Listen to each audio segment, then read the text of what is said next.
Hello everyone, I am Dr. Kanchan Male, Women Disease Specialist and director Mangalam hospital Meerut. अभी तक मैं अपनी last videos में आपको ये बता चुकी कि पॉलीसिस्टिक ओवरीज क्या होती हैं, इनके सिम्टम्स क्या होते हैं, इनके कॉजेज क्या होते हैं। आज मैं आपको ये बताने जा रही हूँ कि इसके लॉन्ग टर्म इफेक्ट्स क्या हो सकते हैं। देखिए, पॉलीसिस्टिक ओवरीज जैसा कि हमने ये जान लिया कि बेसिकली ये ओव्यूलेशन की प्रॉब्लम की वजह से होती है और इसमें इंसुलिन रेजिस्टेंस हो जाता है। जब इंसुलिन रेजिस्टेंस होता है तो शुगर की मात्रा बॉडी में बढ़ जाती है और अगर ओव्यूलेशन नहीं होता तो आपके हार्मोन्स नहीं बन पाते जो ओव्यूलेशन के बाद वाले हार्मोन्स होते हैं। और मेंस्ट्रुअल साइकिल में जो लास्ट 14 डेज में जो आपके यूट्रस की लाइनिंग पूरी ग्रो कर जाती है वो शेड ऑफ होती है। तो जब वो शेड ऑफ होती है तो पीरियड्स होते हैं।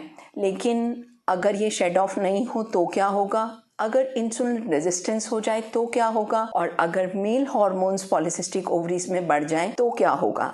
तो ये 3 कारण आपके लॉन्ग टर्म क्या डिसीजेस कर सकते हैं, इसी के बारे में मैं आज आपको बताती हूँ। So number 1 is anovulation. Anovulation मतलब जब आपको ओव्यूलेशन नहीं हो रहा। जब ओव्यूलेशन होता है तो आपकी जो यूट्रस की लाइनिंग होती है जिसे एंडोमेट्रियम कहते हैं, ये एक सिक्रीटरी एंडोमेट्रियम बन जाती है और एक हार्मोन रिलीज होता है जिसे प्रोजेस्टेरॉन कहते हैं। तो प्रोजेस्टेरॉन हार्मोन सिक्रीटरी एंडोमेट्रियम को बनाता है जिससे कि एंडोमेट्रियम शेड ऑफ हो जाती है। और जब ये एंडोमेट्रियम शेड ऑफ हो जाती है तो नए साइकिल में नई एंडोमेट्रियम बनती है एक दूसरे हार्मोन के इन्फ्लुएंस में और प्रोलिफरेटिव एंडोमेट्रियम हो जाती है। तो इस तरह से proliferative endometrium, then in middle ovulation और सेकेंड हाफ में सिक्रीटरी एंडोमेट्रियम बनती है। अब देखिए, प्रोलिफरेटिव एंडोमेट्रियम तो बन रही है और ओव्यूलेशन नहीं हो रहा, तो क्या होता है, सिक्रीटरी एंडोमेट्रियम नहीं बनेगी और केवल प्रोलिफरेटिव एंडोमेट्रियम ही बनी रहेगी। और जब प्रोलिफरेटिव एंडोमेट्रियम ही बनी रहती है तो एंडोमेट्रियम बहुत ज़्यादा थिक हो जाती है।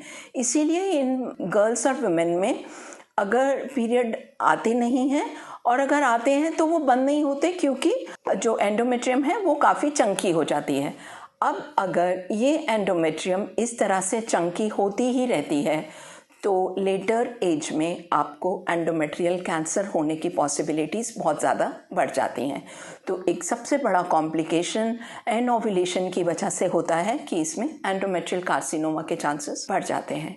दूसरा, अगर आपको टेस्टोस्टेरॉन हार्मोन बढ़ जाता है तो ये एक गर्ल्स के लिए बहुत ही ज़्यादा डिप्रेशन है, क्योंकि कॉस्मेटिक रीजन से वो लोग बहुत ज़्यादा डिप्रेशन में चले जाते हैं और उनको बहुत ज़्यादा साइकोलॉजिकल प्रॉब्लम्स हो जाती हैं। एंड्रोजन हार्मोन बढ़ने की वजह से अनवांटेड फेशियल हेयर्स हो जाते हैं, जगह जगह आपको स्किन में डार्क पैचेस हो जाते हैं, जिसकी वजह से गर्ल्स कभी कभी इतनी ज़्यादा डिप्रेशन में चली जाती हैं कि उन्हें एक साइकियाट्रिस्ट की ज़रूरत पड़ जाती है। थर्ड कॉज है इंसुलिन रेजिस्टेंस होना, और इंसुलिन रेजिस्टेंस में शुगर की मात्रा बढ़ जाती है क्योंकि इंसुलिन कैपेबल नहीं हो पाती शुगर को यूज़ करने में, तो आपकी बॉडी में शुगर बढ़ जाती है। तो इस तरीके के वुमेन में 40s की एज में फ्रैंक डायबिटीज़ हो जाती है। तो पॉलीसिस्टिक ओवरी लाइफस्टाइल डिसऑर्डर तो है ही और आपको लॉन्ग टर्म कॉम्प्लिकेशंस भी दे सकता है जो कि आपके परमानेंट हो जाते हैं। So be aware of your health, take care of your body, do regular exercises, take care of your diet so that you are not getting polycystic ovaries. Thank you very much. If you like this video, please do like, share and subscribe. Thank you very much. Bye.